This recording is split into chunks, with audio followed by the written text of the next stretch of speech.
Welcome to Ramana's Eduzone YouTube channel.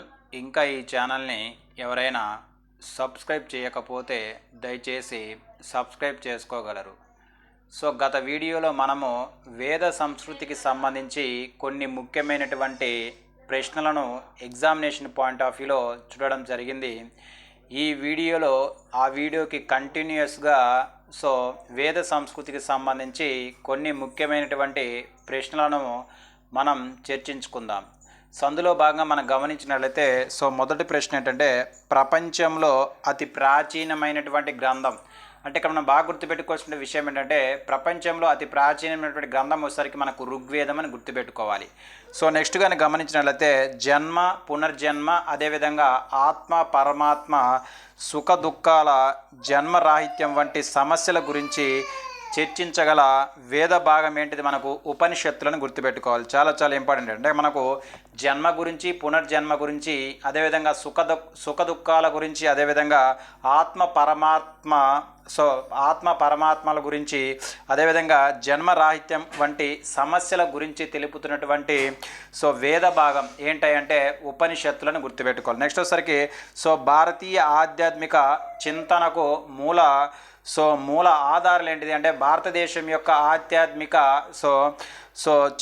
చింతనకు మూలాధారాలు వచ్చేసరికి మనకి ఏంటి అంటే ఉపనిషత్తులను మనం గుర్తుపెట్టుకోవాల్సినటువంటి అవసరం ఇక్కడ అంతా ఉంది. అదేవిధంగా నెక్స్ట్ క్వశ్చన్ కానీ మనం గమనించినట్లయితే, మొట్టమొదటిసారిగా మృత్యువు గురించి చర్చించినటువంటి ఉపనిషత్తు ఏది? చాలా ఇంపార్టెంట్. అంటే ఇక్కడ మనకు ఏ ఉపనిషత్తులో మొట్టమొదటిసారిగా మృత్యువు గురించి ప్రస్తావన ఉంది అంటే మనకు కఠోపనిషత్తు. చాలా ఇంపార్టెంట్. అంటే కఠోపనిషత్తులో మొట్టమొదటిసారిగా మృత్యువు గురించి ఉన్నట్లుగా మనం ఎగ్జామినేషన్ పాయింట్ ఆఫ్ వ్యూలో గుర్తుపెట్టుకోవాలి. నెక్స్ట్ క్వశ్చన్గా మనం గమనించినట్లయితే, యమ నసకేత మధ్య చోటు చేసుకున్నటువంటి సంభాషణలలో యమ అదేవిధంగా నసకేత మధ్య చోటు చేసుకున్నటువంటి సంభాషణలు ప్రస్తావించబడ్డ ఉపనిషత్తు ఏంటిది? అంటే మనకి ఇద్దరు వ్యక్తుల మధ్య, ఒక వ్యక్తి ఎవరు? మనకు యముడు, అదేవిధంగా నసకేత మధ్య చోటు చేసుకున్నటువంటి సంభాషణలను ప్రస్తావించబడ్డ ఉపనిషత్తు మనకు కఠోపనిషత్తు అని గుర్తుపెట్టుకోవాలి. చాలా ఇంపార్టెంట్. అంటే మొట్టమొదటిసారిగా మృత్యు గురించి, అదేవిధంగా యముడు, అదేవిధంగా నసకేత మధ్య సంభాషణ గురించి కూడా తెలుపుతున్నటువంటి ఉపనిషత్తు ఈ కఠోపనిషత్తు అని మనం గుర్తుపెట్టుకోవాలి. నెక్స్ట్ కానీ గమనించినట్లయితే, కృష్ణుని బాల్యం గురించి మొట్టమొదటిసారిగా ప్రస్తావించబడిన ఉపనిషత్తు అంటే కృష్ణుని బాల్యం గురించి మొట్టమొదటిసారిగా ప్రస్తావించబడినటువంటి ఉపనిషత్తు మనకేంటంటే ఛందోగ్య ఉపనిషత్తు. చాలా ఇంపార్టెంట్. అంటే ఛందోగ్య ఉపనిషత్తులో మొట్టమొదటిసారిగా కృష్ణుని యొక్క బాల్యం గురించి ఉన్నట్లుగా మనం ఎగ్జామినేషన్ పాయింట్ ఆఫ్ వ్యూలో గుర్తుపెట్టుకోవాలి. నెక్స్ట్ క్వశ్చన్ కానీ గమనించినట్లయితే, ఆత్మ పునర్జీవనము మొట్టమొదటిసారిగా ఏ ఉపనిషత్తులో ప్రస్తావించబడింది? అంటే ఆత్మ అదేవిధంగా పునర్జీవనము గురించి మొట్టమొదటిసారిగా ఏ ఉపనిషత్తులో ప్రస్తావించబడిందంటే బృహదారణ్యక ఉపనిషత్తును గుర్తుపెట్టుకోవాలి. చాలా ఇంపార్టెంట్. అంటే ఇక్కడ బృహదారణ్యక ఉపనిషత్తులో మొట్టమొదటిసారిగా ఆత్మ పునర్జీవనం గురించి ఉన్నట్లుగా మనం ఎగ్జామినేషన్ పాయింట్ ఆఫ్ వ్యూలో గుర్తుపెట్టుకోవాలి. నెక్స్ట్ క్వశ్చన్ గమనించినట్లయితే, ఋగ్వేదంలో ఉన్నటువంటి శ్లోకాల సంఖ్య ఎంత? చాలా ఇంపార్టెంట్. మనకు ప్రపంచంలోని అతి ప్రాచీనమైనటువంటి గ్రంథం ఏంటిది? మనకు ప్రపంచంలో అతి ప్రాచీనమైనటువంటి గ్రంథం ఏంటిది? మనకు ఋగ్వేదము. ఈ ఋగ్వేదంలో ఉన్నటువంటి శ్లోకాల సంఖ్య మనకి ఎంత అంటే 1028 అని గుర్తుపెట్టుకోవాలి. అంటే 1028 శ్లోకాలు ఋగ్వేదంలో ఉన్నట్లుగా మనం ఎగ్జామినేషన్ పాయింట్ ఆఫ్ వ్యూలో గుర్తుపెట్టుకోవాలి. నెక్స్ట్ క్వశ్చన్ గమనించినట్లయితే, గాయత్రి మంత్రము గల 3వ మండలంను సంకలనం చేసింది ఎవరు? ఇప్పుడే మనం గతంలో చెప్పుకున్నాము. గాయత్రి మంత్రము ఋగ్వేదంలో ఉన్నటువంటి ఏ మండలంలో ఉంది? మనకు 3వ మండలంలో ఉన్నట్టుగా మనం గుర్తుపెట్టుకోవాలి. అయితే ఈ 3వ మండలంలో ఉన్నటువంటి గాయత్రి మంత్రంను సంకలనం చేసిన వ్యక్తి ఎవరై అంటే మనకు విశ్వామిత్రుడని గుర్తుపెట్టుకోవాలి. అంటే విశ్వామిత్రుని చేత 3వ మండలంలో ఉన్నటువంటి గాయత్రి మంత్రంను సంకలనం చేసినట్లుగా మనం ఎగ్జామినేషన్ పాయింట్ ఆఫ్ వ్యూలో గుర్తుపెట్టుకోవాలి. నెక్స్ట్ క్వశ్చన్ గమనించినట్లయితే, ఋగ్వేదంలో ప్రస్తావించబడినటువంటి అతి ముఖ్య జంతువు ఏంటి? అంటే మనకు ఋగ్వేదంలో ప్రస్తావించబడినటువంటి అతి ముఖ్యమైనటువంటి జంతువు ఏదంటే సింహం అని గుర్తుపెట్టుకోవాల్సినటువంటి ఇంపార్టెంట్ ఎంతైనా ఉన్నది. నెక్స్ట్ కానీ గమనించినట్లయితే, సామవేదంలో గల శ్లోకాల సంఖ్య ఎంత? ఇప్పుడే మనం చెప్పుకున్నాము ఋగ్వేదంలో ఉన్నటువంటి శ్లోకాల సంఖ్య అంతా మనకు 1028. అదేవిధంగా సామవేదంలో ఉన్నటువంటి శ్లోకాల సంఖ్య మనకు 1820గా మనం గుర్తుపెట్టుకోవాలి. గుర్తుపెట్టుకోవాల్సినటువంటి అవసరం ఇక్కడ అంతైనా ఉన్నది. సో నెక్స్ట్ క్వశ్చన్ కనుక గమనించినట్లయితే 1810గా మనం గుర్తుపెట్టుకోవాలి. సో నెక్స్ట్ కనుక గమనించినట్లయితే సో మనకు యజుర్వేదం 2 రకాలని చెప్పుకున్నాం. అందులో భాగంగా ఇక్కడ చూస్తే నెక్స్ట్ క్వశ్చన్ గమనిస్తే కృష్ణ యజుర్వేదంలో అదేవిధంగా శుక్ల యజుర్వేదంలో ప్రాచీనమైనది ఏది? సో మనం చెప్పుకున్నాము ఇక్కడ యజుర్వేదాన్ని 2 వేదాలకు విభజించడం జరిగింది. ఒకటి కృష్ణ వేదం, అదేవిధంగా నెక్స్ట్ శుక్ల వేదంగా మనం గుర్తుపెట్టుకో. ఈ రెండింటిలో అతి ప్రాచీనమైనది ఏంటిదంటే మనకు కృష్ణ యజుర్వేదంగా మనం గుర్తుపెట్టుకోవాలి.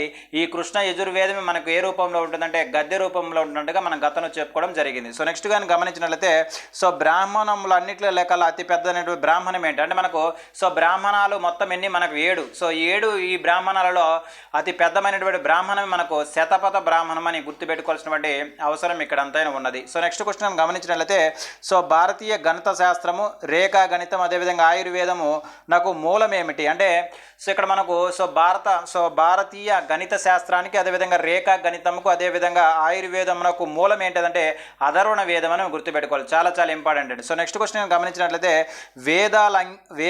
వేదాంగాలన్నిటిలోకి ముఖ్యమైనటువంటిగా భావింపబడే వేదాంగాలు ఏంటివి? చాలా చాలా ఇంపార్టెంట్. అంటే మనకు వేదాంగాలు మొత్తం ఎన్ని 6. అందులో భాగంగా ముఖ్యమైనటువంటి ఏంటిదంటే మనకు శిక్ష మరియు కల్పగా మనం గుర్తుపెట్టుకోవాల్సినటువంటి అవసరం ఇక్కడ అంతైనా ఉన్నది. సో నెక్స్ట్ క్వశ్చన్ కనుక గమనించినట్లయితే ఋగ్వేదంలో వర్ణించబడినటువంటి పర్వతములు ఏవి? చాలా చాలా ఇంపార్టెంట్. అంటే మనకు ఋగ్వేదంలో వేడి గురించి ప్రస్తావన ఉందంటే పర్వతముల గురించి ఉంది.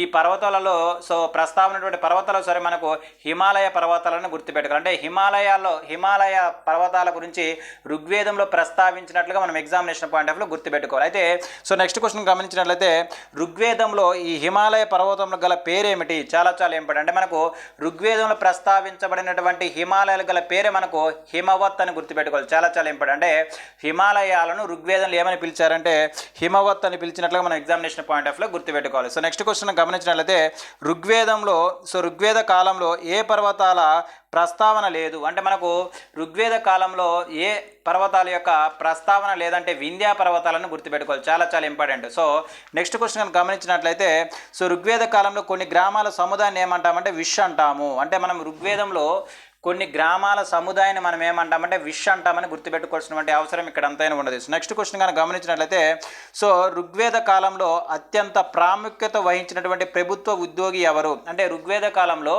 అత్యంత ప్రాముఖ్యత వహించినటువంటి ప్రభుత్వ ఉద్యోగి ఎవరంటే పురోహితుడని గుర్తుపెట్టుకోవాలి. చాలా చాలా ఇంపార్టెంట్. నెక్స్ట్ వచ్చేసరికి సభ మరియు సమితి సమావేశాలకు అధ్యక్షత వహించేది ఎవరు? మనకు రాజన్గా మనం గుర్తుపెట్టుకోవాలి.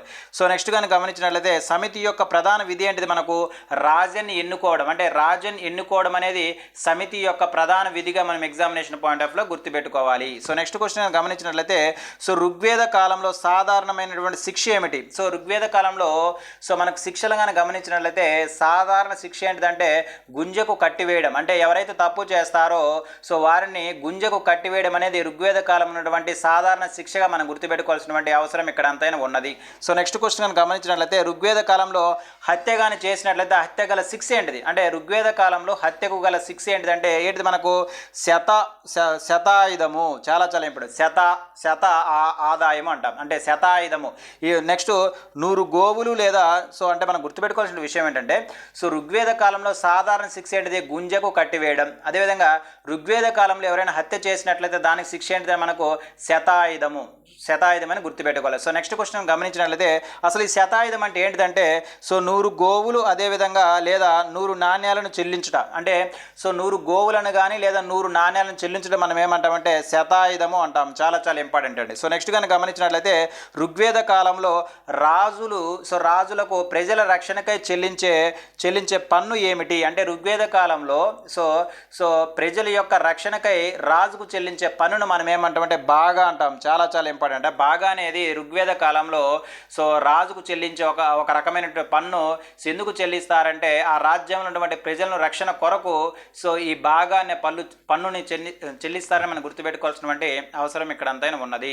సో నెక్స్ట్ క్వశ్చన్ గమనించినట్లయితే ఋగ్వేద కాలంలో స్త్రీలకు విద్యా అర్హత ఉందా లేదా? సో ఋగ్వేద కాలంలో స్త్రీలకు విద్యా అర్హత ఉన్నట్లుగా మనం ఎగ్జామినేషన్ పాయింట్ ఆఫ్ లో గుర్తుపెట్టుకోవాలి. సో నెక్స్ట్ కానీ గమనించినట్లయితే సో బ్రాహ్మణులు, క్షత్రియులు, అదేవిధంగా సాధారణ ప్రజలు అనగా అనగా కేవలము 3 వర్ణాలు మాత్రం ఉన్న కాలం ఏంటిది అంటే మనకు బ్రాహ్మణులు, క్షత్రియులు, సాధారణ ప్రజలు అనే ఈ కేవలం 3 వర్ణాలు ఉన్నటువంటి కాలం ఏంటిదంటే మనకు ఋగ్వేద కాలం అని గుర్తుపెట్టుకోవాల్సినటువంటి అవసరం ఇక్కడ అంతైనా ఉంది. సో నెక్స్ట్ వచ్చేసరికి తొలివేద సమాజంలో వర్గ విభజనకు ముఖ్య కారణం ఏంటిది అంటే సో ఇక్కడ తొలివేద కాలంలో వర్గ విభజనకు ముఖ్య ఆధారం ఏంటిది మనకు వృత్తులు అని గుర్తుపెట్టుకోవాల్సినటువంటి అవసరం ఇక్కడ అంతైనా ఉన్నది. సో నెక్స్ట్ క్వశ్చన్ గమనించినట్లయితే సో ఋగ్వేద కాలంలో అత్యంత ప్రధానమైనటువంటి పురుష దైవం ఏంటిది చాలా ఇంపార్టెంట్ అండి. మనకు ఋగ్వేద కాలంలో సో అత్యంత ప్రధానమైనటువంటి పురుష దైవం ఎవరంటే మనకు ఇంద్రుడుగా మనం గుర్తుపెట్టుకోవాల్సినటువంటి అవసరం ఇక్కడ అంతైనా ఉన్నది.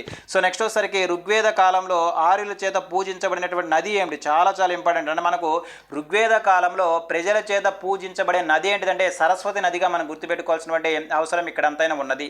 సో నెక్స్ట్ కనుక గమనించినట్లయితే ఇక్కడ మనము తూర్పు పశ్చిమము గల అంటే తూర్పు దిక్కున అదేవిధంగా పశ్చిమ దిక్కున గల సముద్రాలను వర్ణించినటువంటి బ్రాహ్మణం ఏంటి అంటే మనకు తూర్పు వైపు అదేవిధంగా పశ్చిమ వైపు ఉన్నటువంటి సముద్రాలను వర్ణించినటువంటి బ్రాహ్మణమే మనకు సో బ్రాహ్మణాలు అతిపెద్ద బ్రాహ్మణమైనటువంటి శతపథ బ్రాహ్మణంగా మనం గుర్తుపెట్టుకోవాలి. అంటే శతపథ బ్రాహ్మణంలో తూర్పు వైపు ఉన్న సముద్రాలను అదేవిధంగా పడమర వైపు ఉన్నటువంటి సముద్రాల గురించి ప్రస్తావన ఉన్నట్లుగా మనం గుర్తుపెట్టుకోవాల్సినటువంటి అవసరం ఇక్కడ అంతైనా ఉన్నది. సో నెక్స్ట్ క్వశ్చన్ గమనించినట్లయితే సో మలివేద వాన్మయంలో వర్ణించినటువంటి పర్వతాలు ఏంటి చాలా ఇంపార్టెంట్. ఇప్పుడు గతంలో మనం చెప్పుకున్నాము ఋగ్వేద కాలంలో వర్ణించబడినటువంటి పర్వతాలు సరికి మనకు హిమాలయాలను గుర్తుపెట్టుకున్నాము.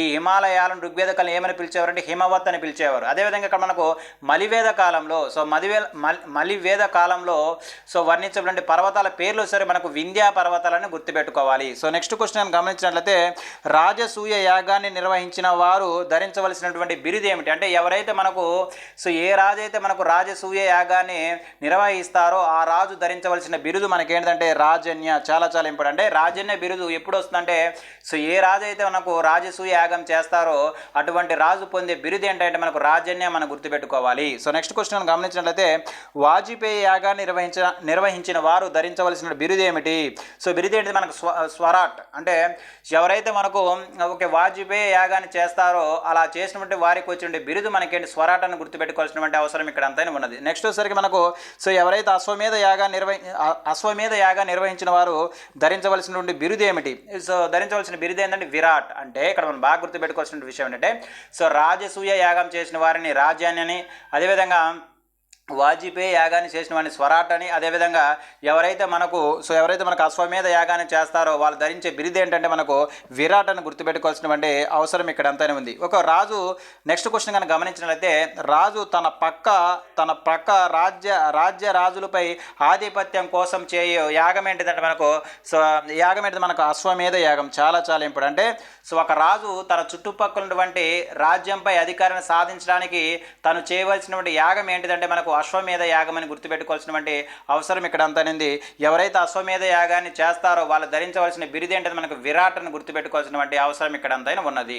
సో నెక్స్ట్ క్వశ్చన్ గమనించినట్లయితే వర్ణాశ్రమ ధర్మాలను పేర్కొన్నటువంటి మొట్టమొదటి బ్రాహ్మణం ఏంటిది చాలా ఇంపార్టెంట్. అంటే మనకు ఇక్కడ మనకు బాగా గుర్తుపెట్టుకోవాల్సిన విషయం ఏంటంటే వర్ణాశ్రమ ధర్మాల గురించి తెలుపుతున్నటువంటి ఉపనిషత్తు మనకు ఒకసారికి జబాల ఉపనిషత్తు అని మనం గతంలో చెప్పుకున్నాం. అదేవిధంగా వర్ణాశ్రమ ధర్మాల గురించి తెలియజేసినటువంటి బ్రాహ్మణమే మనకేంటంటే సో ఐతరేయ బ్రాహ్మణం చాలా ఇంపార్టెంట్ అండి. ఐతరేయ బ్రాహ్మణాలు మొట్టమొదటిసారిగా వర్ణ ధర్మ ఆశ్రమాల గురించి తెలియజేసినట్లుగా మనం ఎగ్జామినేషన్ పాయింట్ ఆఫ్ లో గుర్తుపెట్టుకోవాలి.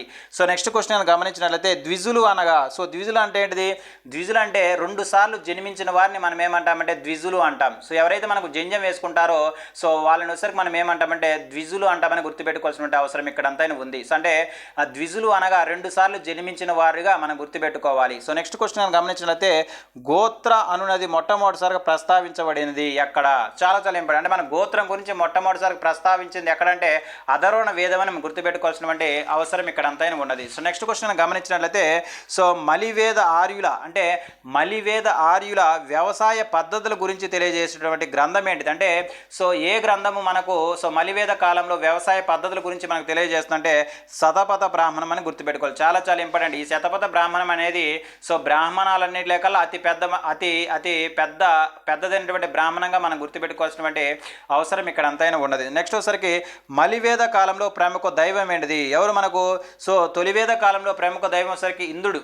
అదేవిధంగా మలివేద కాలంలో సో ఇక్కడ మనము సో ప్రముఖ దైవం ఎవరంటే ప్రజాపతిగా మనం గుర్తుపెట్టుకోవాల్సినటువంటి అవసరం ఇక్కడ అంతైనా ఉన్నది. నెక్స్ట్ క్వశ్చన్ గమనించినట్లయితే ఋగ్వేద కాలానికి చెందినటువంటి మహిళా పండితులను ఏమని పిలిచేవారు అంటే సో ఎవరైతే ఋగ్వేద కాలంలో సో మహిళా పండితులు ఉంటారో ఆ పండితులను ఏమని పిలిచేవారంట విశ్వవందినులు అంటారంట. అంటే మనకు ఋగ్వేద కాలంలో ఉన్నటువంటి మహిళా పండితులను ఏమంటామంటే విశ్వవందినులు అంటామని ఎగ్జామినేషన్ పాయింట్ ఆఫ్ లో మనం గుర్తుపెట్టుకోవాలి. సో నెక్స్ట్ క్వశ్చన్ గమనించినట్లయితే సో బ్రాహ్మణ సమాజ జీవితంలో వ్యక్తిగతంగా 4 దశలు ఉంటాయి. అవి వరుస క్రమంలో ఏంటి? వీటిని మనం ఏమంటామంటే వీటిని ఏమంటామంటే చతుర్వర్ణ ధర్మాశ్రయాలు అంటాం. మొదటిది ఏంటి మనకు బ్రహ్మచర్యం. సో నెక్స్ట్ వచ్చి గృహస్థ, నెక్స్ట్ వచ్చేసరికి వానప్రస్థ, చివరిది ఏంటంటే మనకు సన్యాసం అని గుర్తుపెట్టుకోవాల్సినటువంటి అవసరం ఇక్కడ అంతైంది.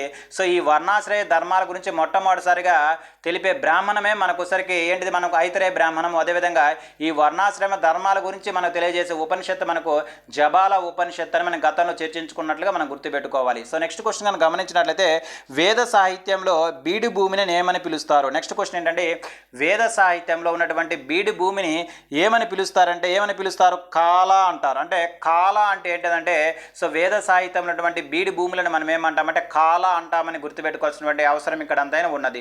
సో నెక్స్ట్ క్వశ్చన్ గమనించినట్లయితే ఋగ్వేదంలో యదు అదేవిధంగా త్వగ్వస.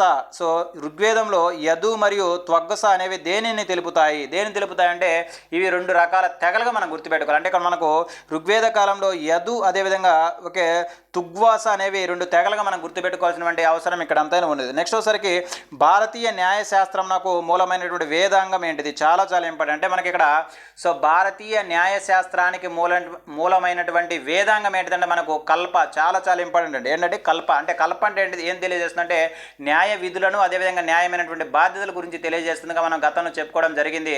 అంటే భారతదేశం యొక్క న్యాయశాస్త్రానికి మూలమైనటువంటి వేదాంగము వేదాంగం వచ్చేసరికి కల్పను గుర్తుపెట్టుకోవాల్సిన అవసరం ఇక్కడ అంతానే ఉంది. సో మొత్తం మనకు వేదాంగాలు ఎన్ని? 6 అని మనం ఎగ్జామినేషన్ పాయింట్ ఆఫ్ లో గుర్తుపెట్టుకోవాలి. నెక్స్ట్ వచ్చేసరికి వేద సాహిత్యాన్ని వరుస క్రమంలో రాయండి. సో నెక్స్ట్ క్వశ్చన్ ఏంటంటే వేద సాహిత్యాన్ని వరుస క్రమంలో కానీ రాసినట్లయితే ఫస్ట్ ఏంటంటే మనకు సంహితాలు, అదేవిధంగా బ్రాహ్మణాలు, అరణ్యకాలు, చివరికి ఉపనిషత్తులను గుర్తుపెట్టుకోవాలి. ఇవి మనకు సో వేద సంస్కృతికి సంబంధించి మనకు ఎగ్జామినేషన్ పాయింట్ ఆఫ్ లో మనం గుర్తుపెట్టుకోవాల్సినటువంటి కొన్ని ముఖ్యమైనటువంటి ప్రశ్నలు. నెక్స్ట్ వీడియోలో ఈ వేద సంస్కృతికి సంబంధించి మరికొన్ని ప్రశ్నలను మనము చర్చించుకుందాం. Thank you.